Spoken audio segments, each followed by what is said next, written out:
Welcome to this class on installing your deity.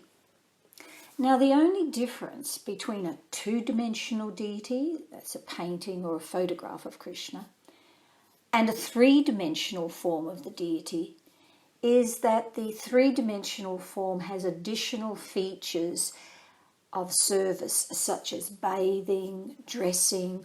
You can actually place garlands around Krishna's neck. So for this lesson, I will be speaking about the three-dimensional deity installation to include these additional features. Also, I will refer always throughout the lesson to a Krishna deity, even though you may be installing Nitai Gaur. It just makes it simpler for me. I have compiled 16 points for installing your deity. So let's begin. 1. Days beforehand, prepare your altar for the arrival of Krishna. Make sure the altar is clean and has some privacy for the deity, either curtains or doors. 2. Assemble the articles for an artic tray according to the arrangement that you will make with Krishna, either a full artic tray or a simpler version. 3. Arrange a clean place in your kitchen where the artic articles and the tray are stored, as well as your deity's cups, plates, spoons, etc. A small cupboard for supplies such as incense, rose water, ghee wicks, camphor, flower vases, cloths, etc. is also a good idea. Also, if you have shawls, clothes, jewellery for your deity, arrange suitable storage space for these in another room. 4. Maybe you could consider a system in your kitchen so that family or friends know which food hasn't been offered yet. This avoids situations such as you waking up in the morning and discovering the yogurt and the fruit you're going to prepare for Krishna's breakfast has been eaten by someone during the night. 5. On the day planned for the installation, have flowers, food, maybe even garlands prepared for the ceremony. Installing a deity in a temple is a very public ceremony with a large fire sacrifice and much ceremony. However, installing a deity in your home is a very personal ceremony. You might like to invite a Brahmin friend to perform a fire sacrifice, but this is not necessary.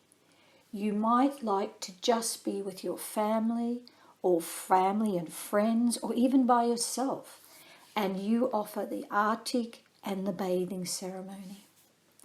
Or you might like to invite your friends afterwards for kirtan, introducing them to your deity, sharing prasadam for this wonderful event. 7. The most important part, though, of the installation are your personal prayers to Krishna, asking him to come and live in that form and accept your worship. 8. Firstly, place the statue on the altar, bow down, and then offer your prayers to Krishna, begging him to come and reside there. Also offer your prayers of what schedule you propose to offer him daily. Will it be once a day, twice a day, and so on? By the grace of Krishna, now he is present as the deity form. 9. Next, bow down, and while any family or friends present chant, stand your deity on a suitable bathing towel with a bowl of clean warm water and drying cloths next to it. Place your deity in the bowl and pour some water from a shell or a cup over him. 10. Take him out of the water and dry him. Dress the deity in whatever dress or even just a simple shawl that you have. 11. Place a garland or flowers on your deity. 12. Place the deity then on the altar, bow down, and then take away the bowl of water and cloths and clean the area. 13. Next, place the food that you have prepared before your deity, bow down, and then offer your first artik to your deity. 14. After artik has concluded and you have finished chanting, take the food away, turn off any altar lights, close the doors of the altar, and offer your obeisances. Number 15. Take the artik tray and the eating bowls into your kitchen. Transfer the food from the bowls and then clean the articles and Krishna's bowls. Number 16. Share Krishna's Mahaprasadam with family and friends on this joyous occasion. To conclude this lesson, I would like to read part of a letter that my spiritual master Jagat Guru wrote to one of his disciples who was inquiring about installing a deity. Jagat Guru writes about the mood of the prayer a person makes when inviting Krishna. He wrote, "A person asks Krishna, 'Please come accept my worship in this form. Please let me worship this form as you. I want to see this form as you, know this form as you. I want to serve you in this form. Please let me serve you in this form. I know you are not wood, you are not paint, but in fact you are revealing yourself in this form, and so I want to worship you in this form. Your form is eternal, it is completely spiritual, and you are all-powerful.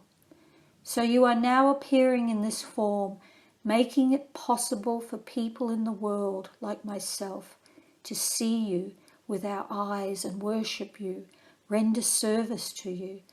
So please accept my service to you. Let me take care of you in this form." So in this way the devotee asks Krishna to please come and accept his worship in this way. And so he is taking care of this form very nicely.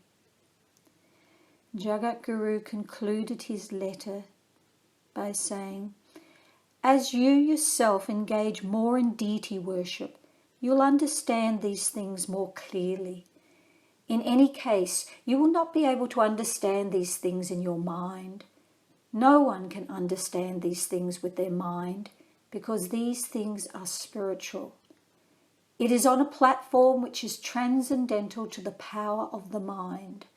The mind cannot comprehend. Krishna is called inconceivable.